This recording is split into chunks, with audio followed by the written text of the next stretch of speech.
मन सीप का तू मोती। कहती है कि तुमने अगर कभी मोहब्बत की होती तो इसकी गहराई को जान सकते। उसे पता ही नहीं कि कितना चाहता हूं उसे। हमारी अदन को दूसरी ज़ेबुन्निसा मत बनाइए। रहम कीजिए उसके हाल पर। मुंशी खुद क्यों नहीं आए? बच्चों को भेज दिया है। इसका मतलब आप हमसे नाराज नहीं है? दादाबा मान गए। दादाबा ने हमारे और बिलाल के रिश्ते को कबूल कर लिया। तुम सच कह रही हो? बहुत खुशी हूँ तुम्हारे लिए। अम्मी सुन रही हैं आप? इसके और बिलाल के रिश्ते के लिए नवाब साहब मान गए। क्या वाकई नवाब साहब मान गए? जी अब्बा, ज़ेबुन्निसा बीबी ने खुद फोन करके कहा है कि वो चाहते हैं हम उनके घर रिश्ता लेकर जाएं। मुझे तो यकीन ही नहीं आ रहा। अगर ज़ेबुन्निसा बीबी खुद फोन करके ना कहती तो मैं भी यकीन ना करती। वो कह रही थी कि उन्होंने नवाब साहब को बहुत समझाया। अब्बा, अब आपको खुद हमारे साथ चलना होगा। जी अब्बा, अब आप जरूर चलेंगे हमारे साथ। सोचता हूँ बेटा,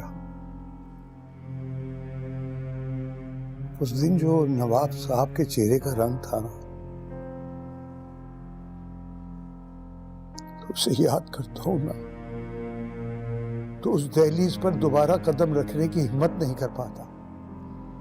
उस रोज नवाब साहब वाकई बहुत गुस्से में थे, लेकिन ज़ेबुन्निसा बीबी का कहना है कि उन्होंने बहुत समझाया और उनकी बात नवाब साहब को समझ में भी आ गई है। खुदा का शुक्र है। सच पूछो तो मुझे ज़ेबुन्निसा बीबी के नसीब को देखकर दुर्रे अदन की किस्मत से भी डर लगने लगा था। आप ये जो नहीं जानते थे कि उसे बहू बन के आपके ही घर आना है। ये तो मेरी खुश नसीबी है मेरे बच्चे। तो अब आप चल रहे ना हमारे साथ? अब्बा, आप इनकार ना करें, आप चल रहे हैं हमारे साथ।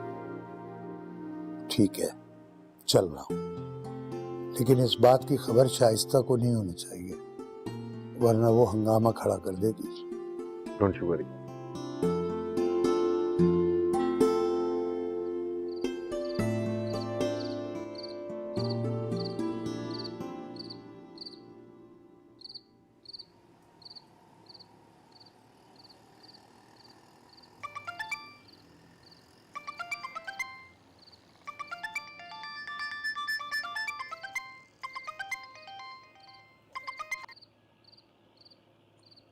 हेलो। तो तुम्हें यकीन आ गया ना किस बात पर? मेरी मोहब्बत पर। मोहब्बत तो आपने अकेले की, हमने तो सिर्फ झक मारी है। नहीं, तुमने तो मोहब्बत की है, मगर इस मोहब्बत पर यकीन नहीं किया। मोहब्बत करते वक्त तो इतना नहीं सोचा था तुमने। वो इसलिए जनाब मोहब्बत की नहीं थी, मोहब्बत हो गई थी। अच्छा, तो ये बात है। अभी से तेवर बदल गए नवाब शादी के? तो फिर अब क्या सोचा? सोचना क्या है, देखेंगे। अभी तो हम फूफो के साथ पिंडी जा रहे हैं एक शादी पर, आकर जवाब देंगे। हाँ हाँ, ले लो जितना वक्त चाहिए। मेरी मोहब्बत के आगे तो किस्मत झुक गई। वक्त क्या चीज है, इसे भी हारना ही होगा।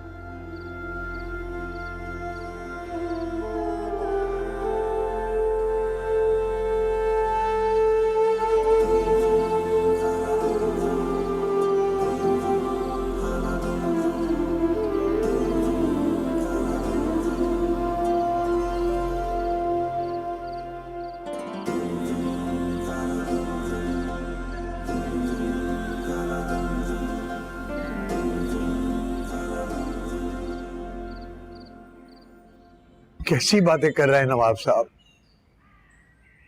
बरसों आपका नमक खाया है, हम आपकी बराबरी का तो सोच भी नहीं सकते। अरे हम जानते हैं मुंशी, तुम्हारे दिल में कोई बुरी बात नहीं थी।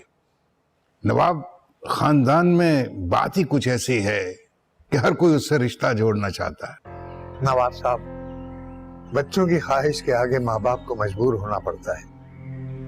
मेरे बेटे की ख्वाहिश थी, सो मैंने आपसे इल्तिजा की। मुझे तो ये बात कहने की हिम्मत भी नहीं हो रही थी। हाँ, हम जानते हैं बच्चों की ख्वाहिशात भी अजीब व गरीब होती हैं। उनका क्या है, वो तो माँ बाप से चांद की फरमाइश भी कर लेते हैं। सच कहूं नवाब साहब, मैं बहुत शर्मिंदा हूं। मैं कैसे बताऊं, मैं आपका सामना करने की हिम्मत भी नहीं कर पा रहा। अरे नहीं मुंशी, अब ऐसी भी कोई बात नहीं। तुम्हारे बच्चे आए थे, शर्मिंदा थे। बिलाल ने भी काफी माकूल बातें की। वो तुम्हारा बहुत ज़हीन बच्चा है, उसको भी साथ लेकर आइएगा। जी जी, जरूर लाऊंगा मैं साथ। अच्छा, अब इजाजत दीजिए नवाब साहब। खुदा अल्लाह हाफिज। अस्सलाम वालेकुम बाबा। वालेकुम अस्सलाम। बैठो बेटा। भाई बड़ी उम्र है तुम्हारी, अभी तुम्हारा ही जिक्र हो रहा। मेरा जिक्र? हाँ, नवाब साहब का फोन आया था, उनसे मैं बात कर रहा था। बड़ी तारीफ कर रहे थे तुम्हारी। नवाब साहब मेरी तारीफें कर रहे थे? हाँ हाँ, उन्होंने बुलाया हमें और साथ में बड़ी ताकीद भी की है तुम्हें बुलाने की। तुम्हें चलना है साथ। अब आप मुझे बुलाया साथ? हाँ भाई, बड़े मुतासिर हुए हैं तुम्हारी बातों से। हैरान क्यों हो रहा हो बेटा, सब अल्लाह के हाथ में है। वो कब किसका दिल बदल दे ये कोई नहीं जानता। उसने हमारी दुआएं सुन ली हैं। अल्लाहू अकबर। अल्लाह तुम्हें जिंदगी के हर इम्तिहान में कामयाबी दे। आमीन।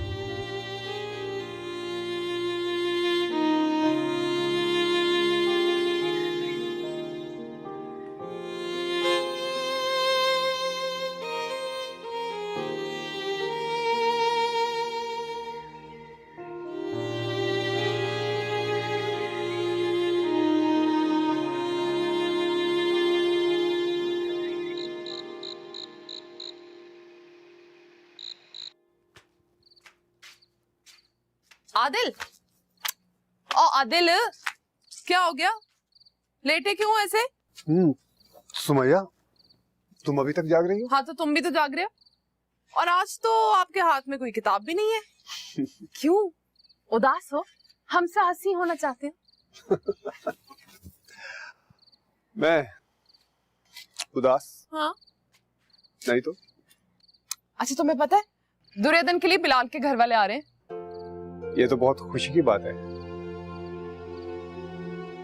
दुर्योधन जिसे चाहती है वो उसकी जिंदगी में शामिल होने जा रहा है। इससे बड़ी और क्या खुशी की बात हो सकती है? ऐसे सब मोहब्बत करने वालों का सोचने का अंदाज एक ही तरह का होता है ना। हमें कोई खुशी मिले या ना मिले, हमारा महबूब खुश रहे और नाकाम मोहब्बत उस पर आया ना हो। हाँ, ताकि कहीं मोहब्बत की वजह से साथ भी ना गंवा बैठे। शायद।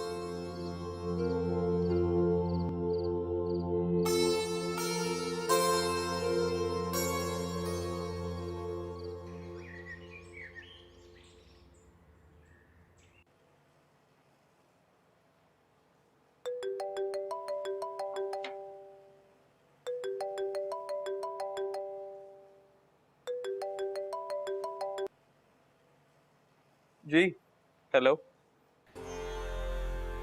कहाँ है? अब तक आए क्यों नहीं? अरे कुछ लम्हों का इंतजार भी भारी पड़ गया आपको नवाबजादी साहिबा। हमारा मतलब था वक्त पर आ जाइएगा। दादा जान को वक्त की पाबंदी पसंद है। हम आपके दादा जान से मिलने नहीं आ रहे। जिसके लिए भी आ रहे हो, मिलना तो दादा जान से ही पड़ेगा। कभी अपनी बात भी कर लिया करो। अपनी बात नहीं, हमारी बात। वाओ, ये हुई ना बात। वैसे लग नहीं रहा था कि आप इतनी अक्लमंद होंगी। ये तो आपकी गलतफहमी। खैर जो भी हो, ये बातें छोड़ें और जल्दी से पहुंचो। अरे इस तरह बुलाएंगी तो हम उड़कर आ जाएंगे आपके पास। जी नहीं, उड़कर आने की जरूरत नहीं है, कदमों से ही चलकर आ जाए, मगर वक्त पे पहुंचो। हम नहीं चाहते क्योंकि गड़बड़ हो। वैसे वाकई बड़े मुश्किलों से माने नवाब साहब, बस ठीक है, मैं सबको लेके थोड़ी देर में पहुंच रहा हूँ। अल्लाह हाफिज। ठीक।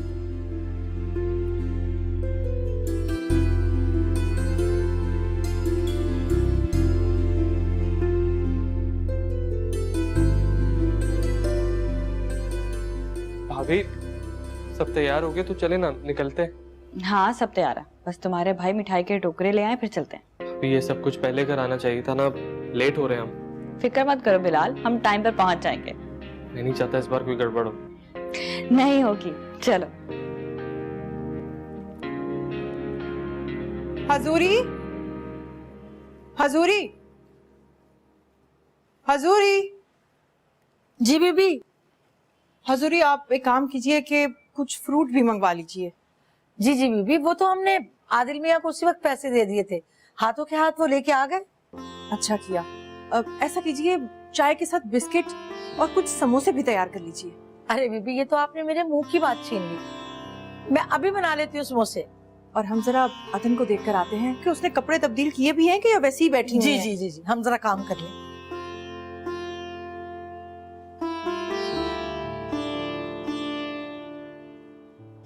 दुर्रे अदन, शाबाश। आप अभी तक तैयार नहीं हुई? अरे भाई जल्दी से तैयार हो जाएं, वो लोग आने ही वाले होंगे। नहीं, वो तो अभी घर से भी नहीं निकले। आपको कैसे पता? क्या फोन आया था? नहीं नहीं फूफो, हम तो बस ऐसे ही। अच्छा चले हम तैयार हो जाते हैं। जल्दी से हो जाइए तैयार।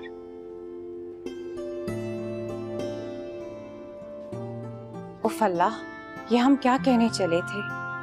अगर फूफो को पता चल जाता कि हमारी अभी भी बिलाल से बात हुई है।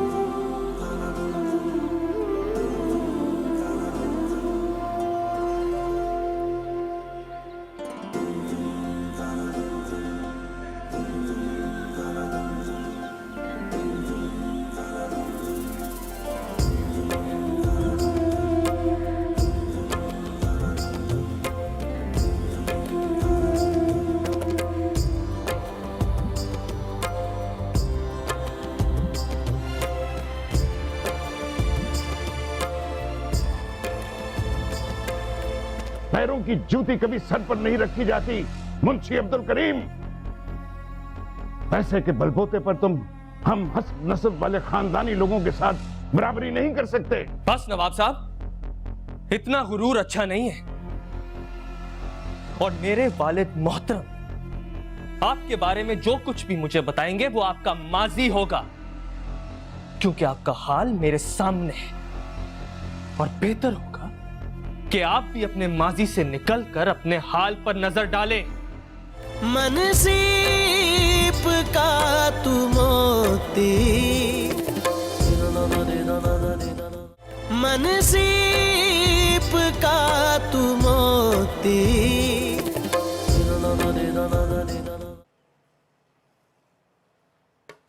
इतने खूबसूरत ऐसे नफीस बर्तन हमारे घर में। अच्छे वक्तों की निशानी है, हमने बड़े संभाल कर रखे थे, शायद आज ही के दिन के लिए। सुमैया जी। चाय आप लेकर जाएंगी अंदर? ये तो और भी बर्तन होंगे ना, इतने सारे मैं अकेले कैसे लेकर जाऊंगी? अच्छा ठीक है, हम दरवाजे तक चले जाएंगे, लेकिन अंदर जाना हमारा मुनासिब नहीं होगा। ठीक है, ठहरो।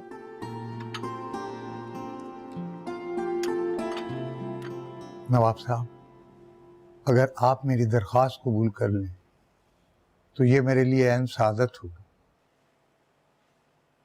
जानते हैं कि दुर्रे अदन का ताल्लुक किस खानदान से है? नवाब इब्न नवाब, नवाब वकार अहमद की पोती है वो। और ये बिलाल, बिलाल किस खानदान से है जानते हो?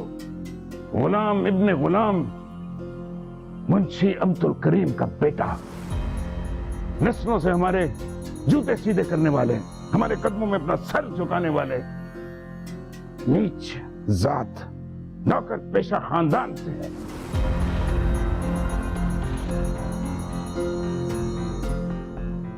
नवाब साहब, हमने एक बार की गुस्ताखी तुम्हारी और तुम्हारे बच्चों की गलती समझकर माफ कर दी थी।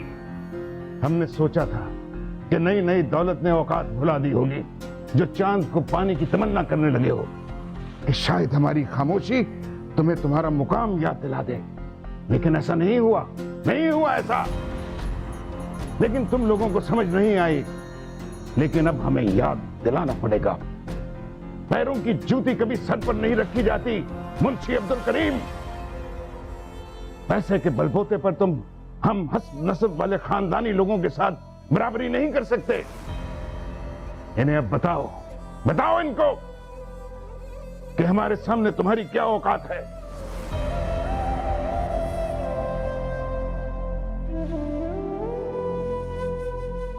बस नवाब साहब,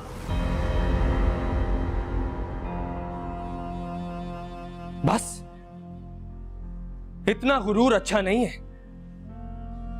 और मेरे वालिद मोहतरम आपके बारे में जो कुछ भी मुझे बताएंगे वो आपका माजी होगा, क्योंकि आपका हाल मेरे सामने है।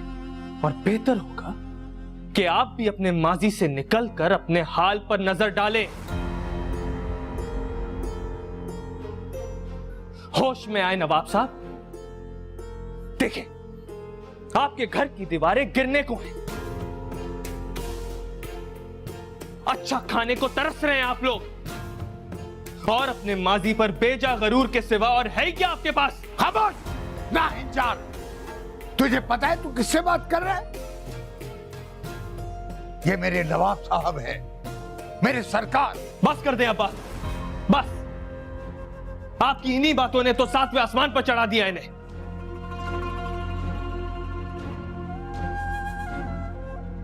मैं आपकी शान में अब एक लफ्ज भी बर्दाश्त नहीं कर सकता, चाहे वो कोई भी हो। मुंशी, अपनी आल औलाद के साथ निकल जाओ यहां से। दोबारा यहां का रुख न करना।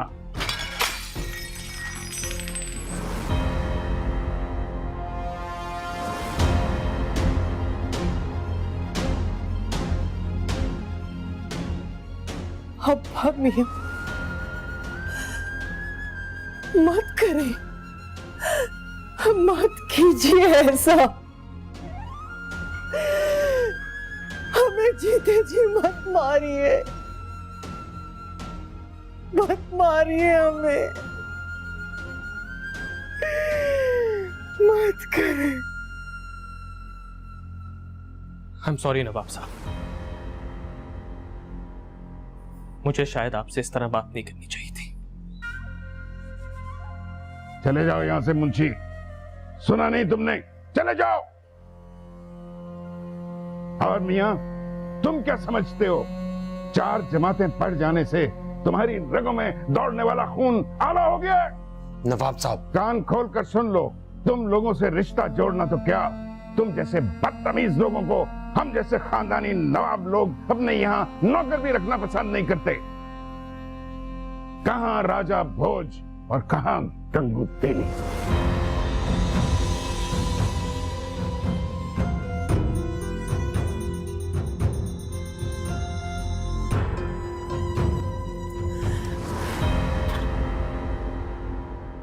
अब्बा मियां,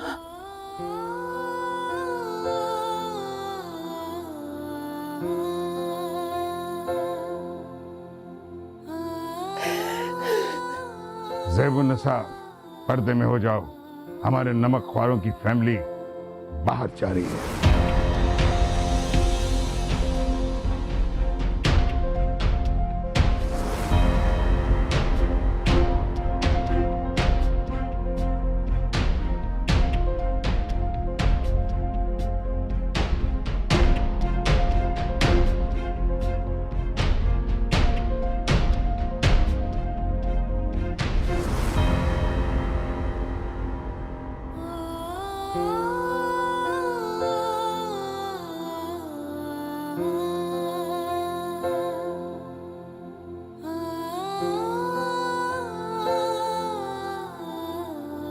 क्या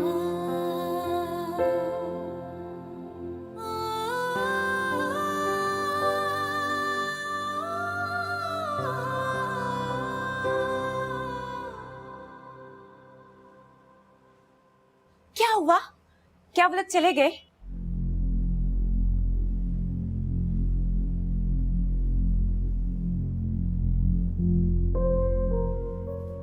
ये क्या है? नवाब साहब का जवाब है।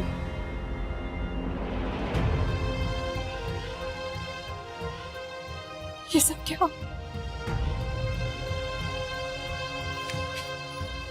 अदन, दुर्योधन संभालो खुद को प्लीज। बीबी जी देखे ना इसको क्या हो रहा है। अदन, खुदा करे ये मर जाए, इसे मेरे जैसे जिंदगी कभी ना मिले, मर जाए ये। बीबी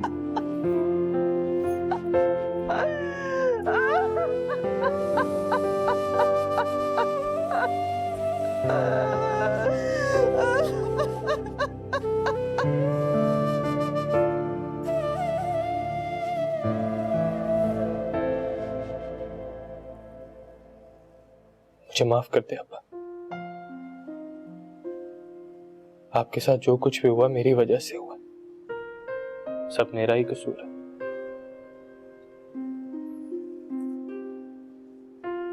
मैं आपको मजबूर नहीं करना चाहिए था।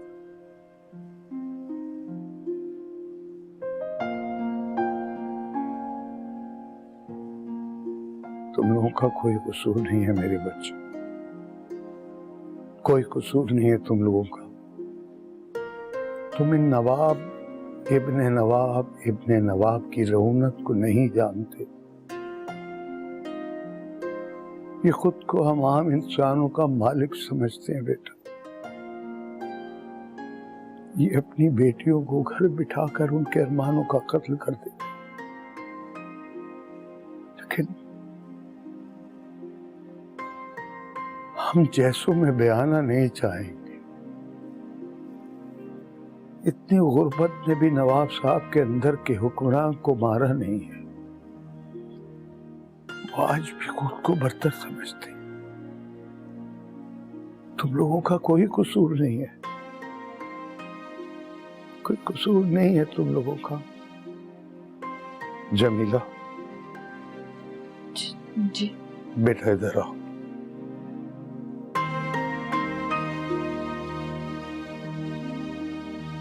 बैठो बेटा मेरे पास। पापा, मैं बहुत शर्मिंदा हूँ आपसे। कोई कसूर नहीं है बेटा मेरे बच्चों, तुम लोगों का कोई कसूर नहीं, कोई कसूर नहीं है तुम लोगों का।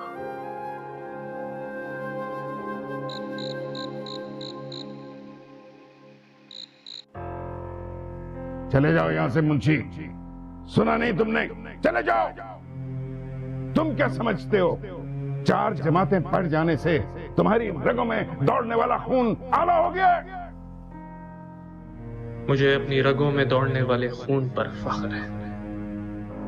मुझे अपने ईमानदार शरीफुल नफ्स बाप पर फख्र है। कौन अदना और कौन आला जात का है ये मैं आपको बताऊंगा। मैं अपनी और अपने बाप की ये तजलील नहीं भूल सकता। नवाब, मैं तुम्हें कभी माफ नहीं करूंगा और मैं तुम्हें बताऊंगा कि शर्मसारी क्या होती है, बेइज्जत किस तरह किया जाता है।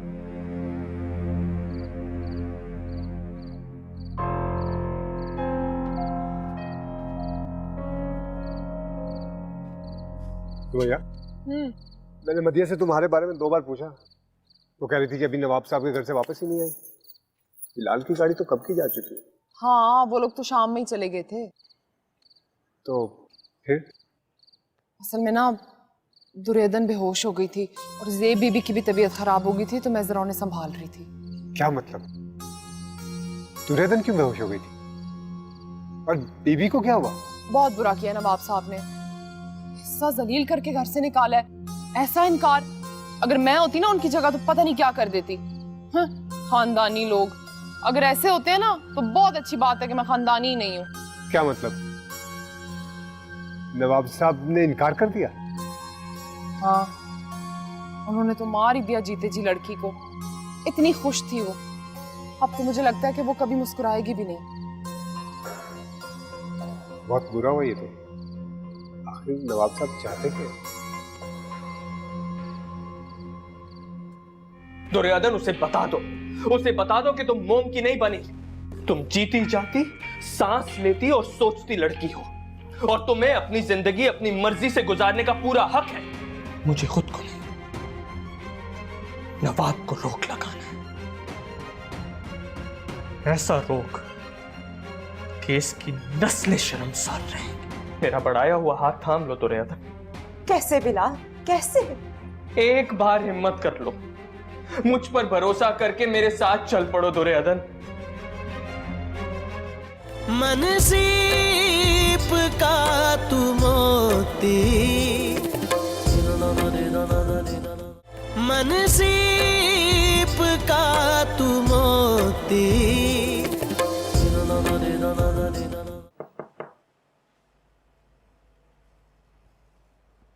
आ जाए।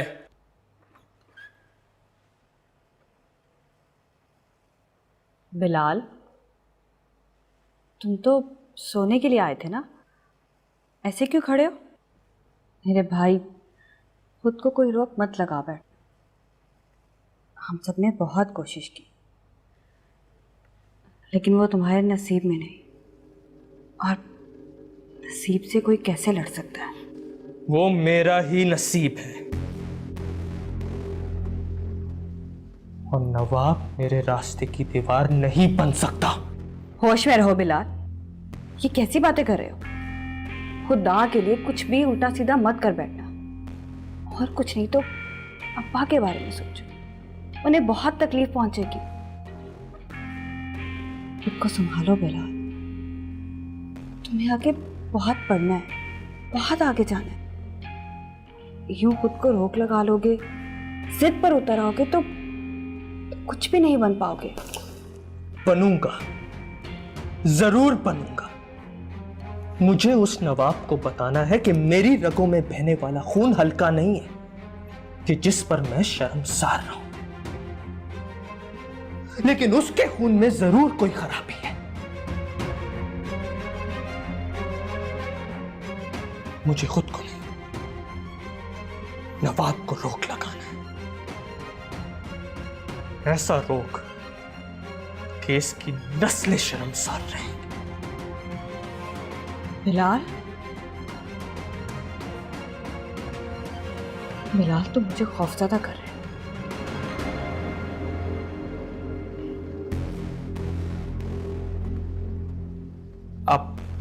आप परेशान ना हो।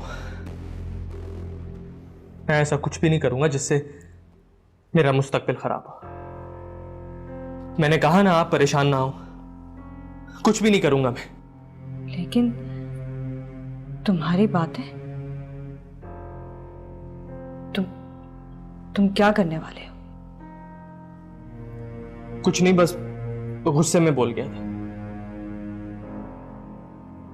ऐसे क्यों देख रही हैं आप मुझे? आप जाएं, जाके रेस्ट करें, मैं खुद भी सो रहा हूं। जाइए, ये दें मुझे। चाहिए।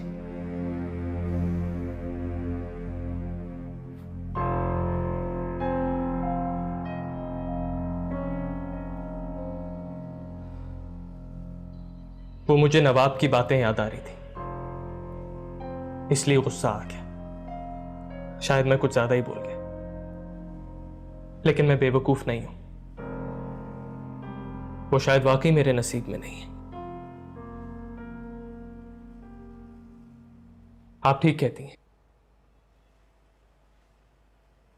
नसीब से कोई नहीं लड़ सकता। शाबाश।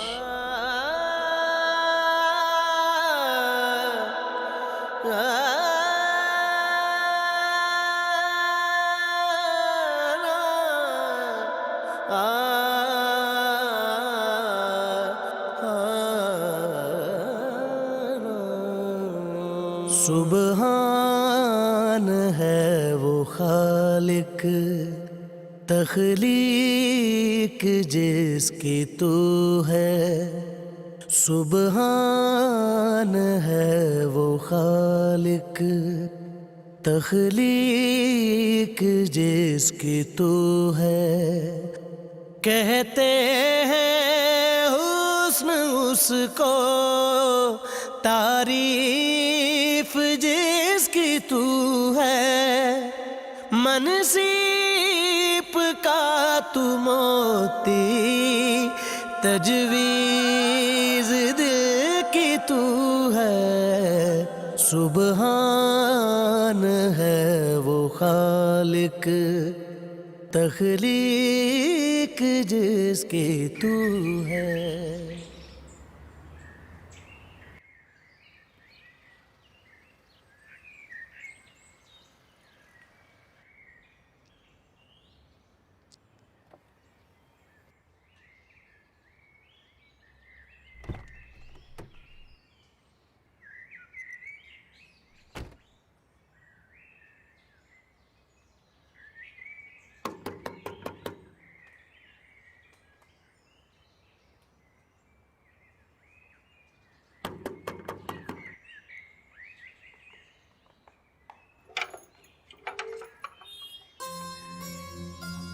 आप यहाँ कैसे? क्यों, मैं यहाँ नहीं आ सकता? नहीं, मुझे उम्मीद नहीं थी कि आप आएंगे। कैसी है वो? ऐसी हो सकती है वो, पीली पड़ गई है बिल्कुल, ऐसे लगता है जैसे उसके जिस्म में से सारा खून ही निचोड़ लिया हो किसी ने। सुमैया, तुम उसे यहाँ बुला सकती है? देखो, इनकार मत करना, मैं उससे मिलना चाहता हूँ। क्या फायदा बिलाल? अभी भी कुछ नहीं दिख रहा, और यही बात मैं उससे बताना चाहता हूँ। नवाब साहब इनकार कर चुके हैं बिलाल, और आप कह रहे हैं कुछ भी नहीं बिगड़ा। तुम सवाल जवाब छोड़ो और जाओ किसी बहाने से उसे यहाँ बुलाओ, और मेरा बिल्कुल नहीं बताना। अगर नवाब साहब घर पे हुए ना तो फिर बड़ा मुश्किल है, अगर नहीं हुए तो मैं कोशिश कर सकती हूँ। अच्छा ठीक है, आप अंदर आए।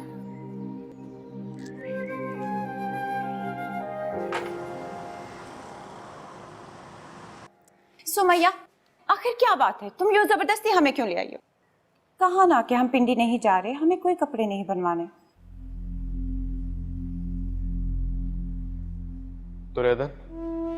दुर्योधन, बिलाल तुमसे बात करना चाहते हैं, बात कर लो।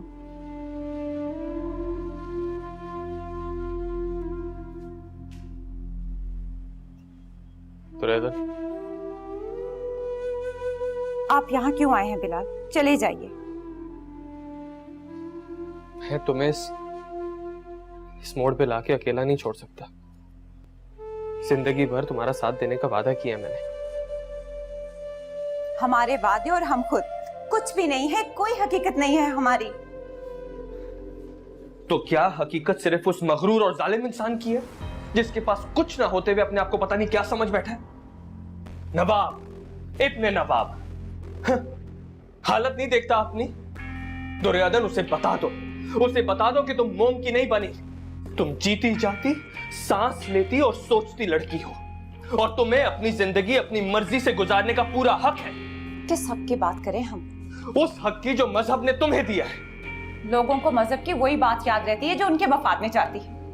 हमारे मुआशरे और मजहब में तजाद है, और ये मुआशरा औरत को कोई हक नहीं देता।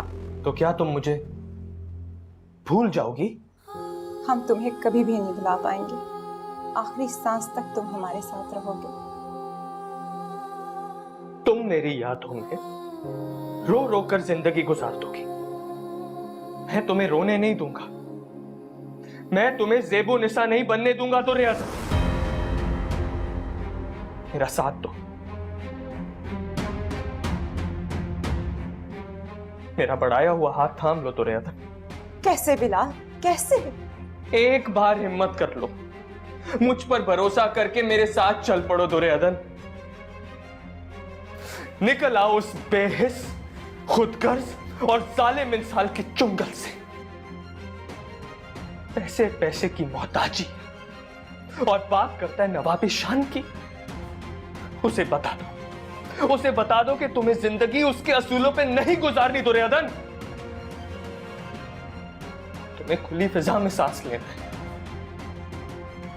अपनी मोहब्बत के साथ रहना है। मैं फिर आऊंगा, बार बार आऊंगा, जब तक कि तुम मान नहीं जाती दुर्योधन। मेरी बात पे सोचना जरूर दुर्योधन। 12 बजे फोन करूंगा, इंतजार करना।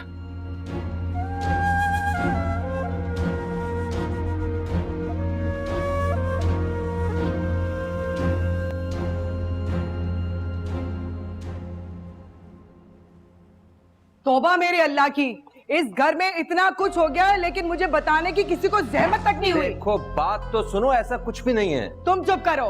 तुम दोनों को बात करते हुए मैंने अपने इन कानों से सुना है। चुप अरे करो। क्या हो गया है शाइस्ता? क्यों गुस्सा कर रही हो तुम? अब्बा, वो 2 टके का बुड्ढा पता नहीं किस बात का उसको गुरूर है। मेरे बाप की शान में इतनी बड़ी बड़ी बातें करके चला गया वो, और तुम तीनों खामोशी से उसकी बातें सुन के वापस आ गए।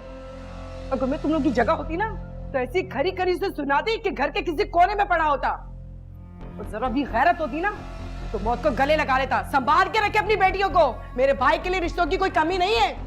बेटा गुस्सा मत करो। गुस्सा मत करो, मेरा तो कलेजा जला जा रहा है। दिल तो चाह रहा है खंडर में जाकर उसको इतनी खरी खरी सुना कर उसकी तबीयत सेट हो जाए। शाइस्ता ये मत भूलो कि मैंने बरसों मुलाजमत की है उनके यहाँ। अरे नमक खाया है उनका। मुलाजमत की है, कोई उनके गुलाम नहीं रहे। और बिलाल तुम हटो। तुम्हारी वजह से मेरे बाप की बहुत बेइज्जती हुई है। मैं तुम्हें कभी माफ नहीं करूंगी। आप ठीक कह रही हैं आपा। अगर मुझे जरा सा भी अंदाजा होता कि नवाब साहब ऐसी सोच के मालिक निकलेंगे, मैं अब्बा को वहां कभी नहीं लेके जाता। उफ, मेरा तो खून खौले जा रहा है। जमीला, जो पानी लेके आओ इसके लिए। कोई जरूरत नहीं है। आप लोगों ने मुझसे मशवरा करने की जहमत तक नहीं की और रिश्ता डालने चले गए। मैं इकलौती बहन हूं। वैसे अब्बा, आप लोगों ने मुझे बिल्कुल गैर कर दिया है। अरे नहीं शाइस्ता बेटा, ऐसा कुछ नहीं है। ऐसा ही है। अब्बा हटो। जब आपको पता है मैं अपनी नंसिस का रिश्ता तय कर चुकी हूँ तो आप लोगों को क्या जरूरत है दूसरी जगह रिश्ता डालने की? खाई ना मुंह की। और मेरे बगैर करेंगे ना तो इसी तरह होगा। और मैं बता रही हूँ, बस इसकी शादी मेरी नंद से ही होगी, नौरीन से। बात खत्म। अपनी मर्जी करते फिरते हैं, पूछते भी नहीं है कुछ।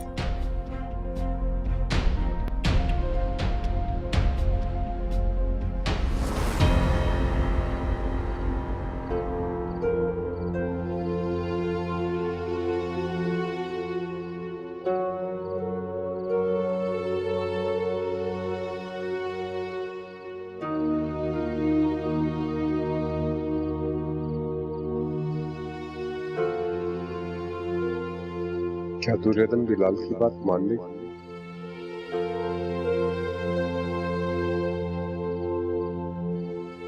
बारह बजने वाले। बिलाल अदल को फिर से कॉल करेगा। क्या कहेगा? क्या वो उसे बगावत के लिए फिर से उकसाएगा? क्या दुर्योधन उसकी बात मान जाएगी?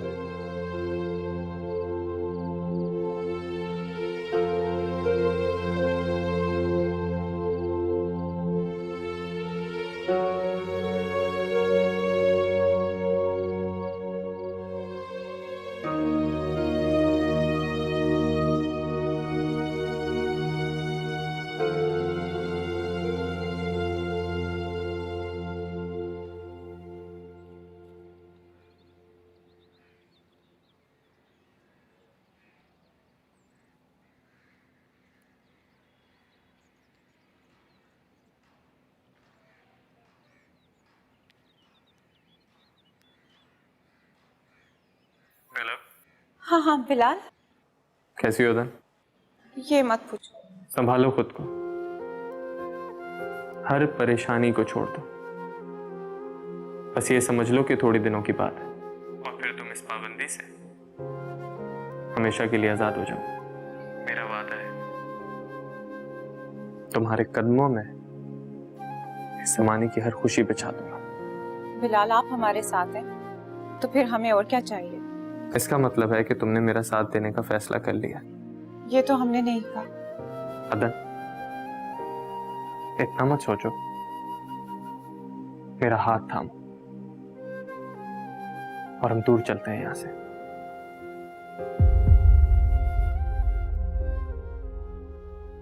मनसीब का तू मोती